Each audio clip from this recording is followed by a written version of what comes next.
திருடர்களிடம் ஜாக்கிரதை.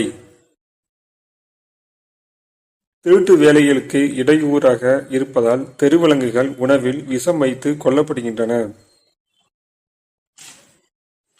நீங்கள் இருக்கும் பகுதியில் தெருவிலங்குகள் சந்தேகிக்கப்படும் வகையில் உயிரிழந்தால் திருடர்கள் நடமாட்டம் இருக்க வாய்ப்புள்ளது. மக்கள் விழிப்புணர்வுடன் இருக்க வேண்டும். உங்களின் பாதுகாப்பை உறுதி செய்து கொள்ளுங்கள்.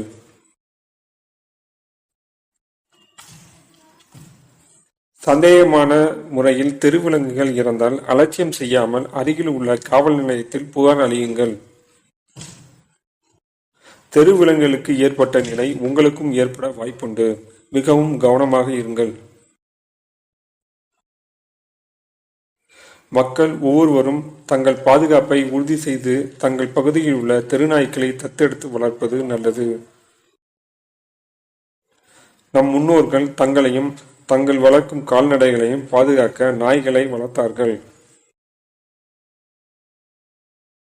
நாய்கள் வளர்ப்பு அடுக்குமாடி குடியிருப்பு மற்றும் வாடகை வீடுகளில் அனுமதிக்கப்படுவதில்லை. திருட்டு சம்பவங்கள் அதிகரிப்பதற்கு நாய்கள் வளர்ப்பு தடை செய்யப்பட்டதும் ஒரு காரணமாகும். தெருநாய்க்களை தத்தெடுத்து வளர்த்து சமூக விரோதிகளிடமிருந்து உங்களை காத்து கொள்ளுங்கள்.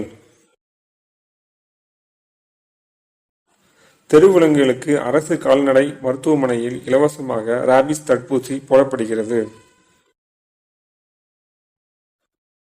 எந்த வயது தெருவிலங்குகளையும் முறையாக தடுப்பூசி போட்டு தத்தெடுத்து வளர்க்கலாம். மக்கள் தெருவிலங்குகளை வளர்க்க எந்த ஒரு அச்சமும் கொள்ள தேவையில்லை. மக்கள் அனைவரும் தெருவிலங்குகளை தத்தெடுத்து வளர்த்து தெருவிலங்குகள் இல்லாத சமுதாயம் உருவாக்கப்பட உதவுங்கள்.